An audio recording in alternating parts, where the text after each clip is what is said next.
Sir क्या कहेंगे आज आप लोग किन मांगों के साथ यहाँ पर? जेपी से गठन होना चाहिए। नहीं तो मैं क्या करूंगा, 10-12 लोगों को ले आऊंगा, गुंडों को बिठा दूंगा, अतिक्रमण कर लूंगा, मेरी जमीन है, पत्थरबाजी करूंगा।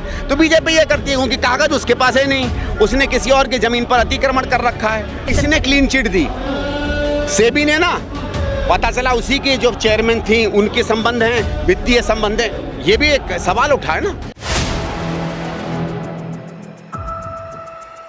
भारत में हिंडनबर्ग रिपोर्ट के खुलासे के बाद लगातार देश भर में उस रिपोर्ट पर जो है पूरी तरीके से धरना प्रदर्शन हो रहा है। आज देश भर में कांग्रेस इसी मामले पर धरना प्रदर्शन करे, जिसमें आज जंतर मंतर पर आप देख सकते हैं कांग्रेस के बड़े नेता राजस्थान से सचिन पायलट पहुंचे हैं और तमाम जो मुद्दे इस रिपोर्ट के बाद उठ रहे हैं उस पर अपनी बात रख रहे हैं।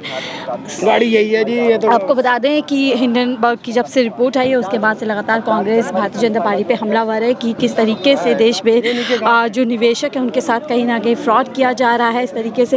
हालांकि इस पूरे मामले पे जो सेबी के चीफ हैं उन्होंने पूरी तरीके से किनारा कर लिया है कि कोई भी इस तरीके की बात नहीं है। उसके बावजूद कांग्रेस लगातार इस मुद्दे को जो है सड़क से लेकर संसद तक उठाने का काम कर रही है। इसी कड़ी में आज देश भर में प्रदर्शन किए जा रहे हैं। अलग अलग कांग्रेस के जो वर्ग हैं वो पूरी तरीके से वहाँ पर पहुँच रहे हैं।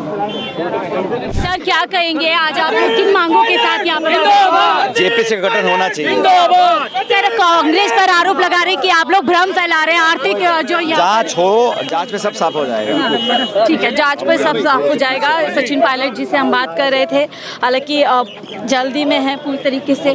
क्या आज आप लोग सेबी की जो चीफ है उनके खिलाफ पूरा प्रदर्शन देश भर में कर रहे हैं, क्या मांग आप लोगों ने रखी और किस तरीके से? आज नहीं, ये सिर्फ सेबी के चीफ के खिलाफ नहीं है, ये पूरी व्यवस्था के खिलाफ है और सरकार के काम करने के तौर तरीके के खिलाफ है। देखिए ये बहुत साधारण बात है, मैं इसकी पेचीदगियों में नहीं जाऊंगा। हिंडनबर्ग करके एक संस्था है, वो रिसर्च करती है, रिसर्च करके वो कहती है कि अडानी ने अपने शेयरों में और जिस तरीके का पैसा निवेश उनको लगाना चाहिए, जितना पैसा उनके पास है उसके आधार में कितना उनको लोन मिला, क्या मिला, इसमें उसने कुछ बहुत बड़ा घोटाला किया है। इस सब को सेबी देखती है, ठीक है। सेबी कहती है कि नहीं भाई आप ये शेयर नहीं बेच सकते, इतना पैसा नहीं लगा सकते। सामान्यतः आप समझ लीजिए पैसे की कोतवाल है उस इलाके की। जब ये रिपोर्ट आई तो इस पर सुप्रीम कोर्ट ने भी कहा कि नहीं साहब रिपोर्ट में कुछ तो है, इसकी तहकीकात हो। सेबी ने रिपोर्ट पे अब तहकीकात की और अडानी को कहा कि नहीं ये पूरी तरीके से साफ है। हम लोग उस रिपोर्ट से इत्तेफाक नहीं रखते, लेकिन चलो भाई सेबी ने रिपोर्ट दी। अब ये बात सामने आ गई कि खुद अडानी की कंपनियों में जो सेबी की चेयरपर्सन हैं माधवी बुद्ध जी, इनका अपना भी कोई व्यक्तिगत इंटरेस्ट था, याद उन्होंने पैसा लगाया था, मैं उस पेचीदगी में नहीं जाता हूँ। तो फिर ये लगा कि जो आदमी स्वयं जिसकी अध्यक्षता में सेबी ने इंक्वायरी की वो खुद ही अडानी के साथ उसका डायरेक्ट इंटरेस्ट था। अंग्रेजी में एक कहावत है जिसको कहा जाता है कॉन्फ्लिक्ट ऑफ इंटरेस्ट, जहां आपके और जिस पर आप तहकीकात कर रहे हो आप दोनों की रुचियों के बीच में अगर कोई संबंध है तो इसका मतलब है आप उसके ऊपर कोतवाली का काम नहीं कर सकते। तो किसी और को ही भाई आप अगर समझ लीजिए आपके मेरे बीच में झगड़ा हो जाए, ठीक है, मैं कुछ आपको अपशब्द कह दूं और मैं ही इंक्वायरी का इंचार्ज बन जाऊं तो कोई मानेगा उस इंक्वायरी को? नहीं ना। तो हमारा ये था कि एक स्वायत्त इंक्वायरी होनी चाहिए और जब तक ये चेयरपर्सन बनी रहेंगी माधवी जी, नेचुरली सेबी में इंक्वायरी नहीं होगी। अब सेबी से बड़ा कौन है?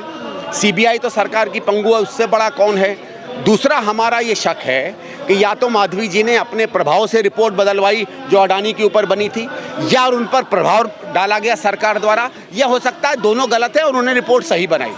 पर तीनों बातें तब आएंगी जब सेबी के चेयरपर्सन से सवाल पूछे जाएंगे, वित्त मंत्री से सवाल पूछे जाएंगे, सरकार के आला मंत्रियों से सवाल पूछे जाएंगे और ये सवाल केवल एक ही कमेटी पूछ सकती है बिना किसी डर और भय के, वो जेपीसी है। सर क्या वजह आपको लगती है कि 2 बार रिपोर्ट आई और दोनों बार, एक बार अडानी जी पर सवाल उठे और इस बार सेबी की चीफ पर उठे, लेकिन सफाई देने भारतीय जनता पार्टी आ जाती है और सीधा सवाल आपसे कर लेती है? क्योंकि भारतीय जनता पार्टी हर चीज़ का राजनीतिकरण करती है।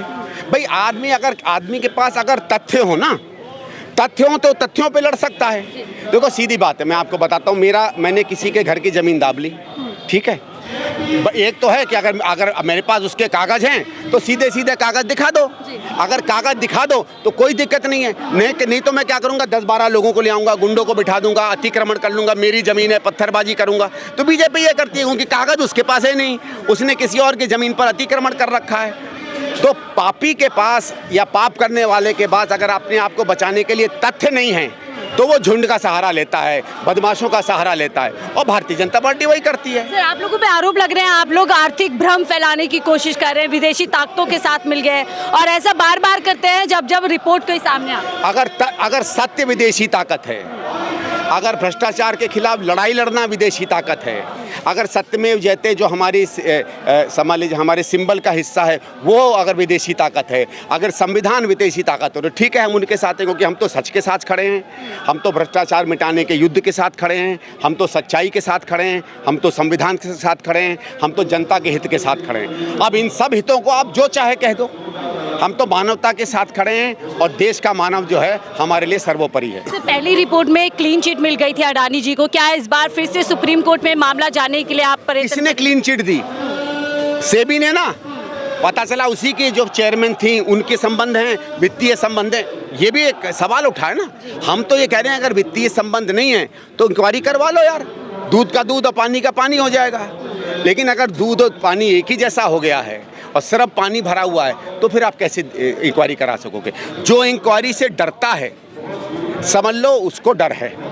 ठीक, बहुत बहुत शुक्रिया सर हमसे जुड़ने के लिए। तो संदीप दीक्षित जी थे जो कि पूर्व दिल्ली की मुख्यमंत्री, उनके बेटे हैं और कांग्रेस के बड़े नेता हैं, और तमाम बातें यहाँ पे रख रहे हैं कि देखिए किस तरीके से इस पूरे मामले पर कहीं ना कहीं सिर्फ सेबी चीफ नहीं बल्कि पूरी सरकार मिली हुई और कई लोगों के इंटरेस्ट इस पूरे मामले में मिले हुए हैं, तभी इस पूरे मामले को दबाने और छिपाने की कोशिश की जा रही है। हालांकि कांग्रेस ने एक बड़ा प्रदर्शन, एक बड़ी जो है कैंपेन यहाँ से शुरू कर दिया हिंडनबर्ग की रिपोर्ट के आधार पर, न सिर्फ सेबी चीफ बल्कि तमाम उन लोगों के जो इस पूरे जिनके नाम कह सकते हैं कि आप उसमें आते हैं। आपको बता दें सेबी एक पूरी बड़ी रेगुलेटरी है जो इस देश में आर्थिक मामलों को जो पूरे चाहे शेयर मार्केट को पूरी तरीके से रेगुलेट करती है, और अब उन्हीं पर बड़े आरोप लगे हैं।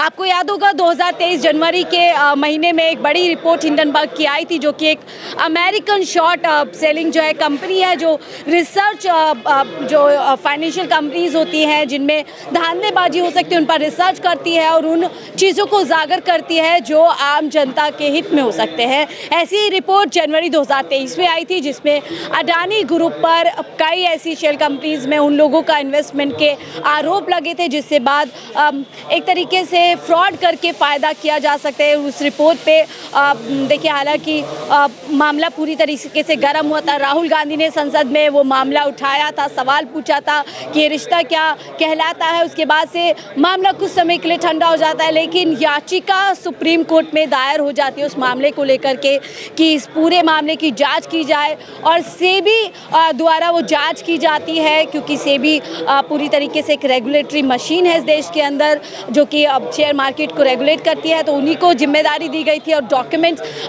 मांगे गए थे। हालांकि ये आरोप लगाया जाता है कि सेबी ने पूरे डॉक्यूमेंट्स नहीं दिए थे, जो जाँच है उसको ठीक से नहीं किया था, जिसके चलते कहीं ना कहीं अडानी ग्रुप को एक क्लीन चिट सुप्रीम कोर्ट से मिल गई थी। लेकिन जब एक बार फिर पिछले कुछ समय पहले ही हिंडनबर्ग की एक और रिपोर्ट आई है जिसमें कहा जा रहा है कि सेबी की चीफ और उनके पति का जो अडानी की विदेशी कंपनियां हैं उसमें कहीं ना कहीं उनका इन्वेस्टमेंट है और एक साठगांठ का यहाँ पे अंदेशा लगाया जा रहा है। उसके बाद से एक बार फिर देश में भूचाल मच चुका है, बवाल मच चुका है, और अब कांग्रेस इस मामले पर काफ़ी अटैकिंग मोड पर नज़र आ रही है। भारतीय जनता पार्टी के साथ साथ सेबी की चीफ को यहाँ पर कटघरे में रखने का काम जो है शुरू हो चुका है। इस आगे चल कर के हिंडनबर्ग की रिपोर्ट का असर भारत पर क्या होगा अपने आप में एक बड़े सवाल है। फिलहाल के लिए मुझे दीजिए इजाज़त, आप देख रहे थे 4 PM दिल्ली।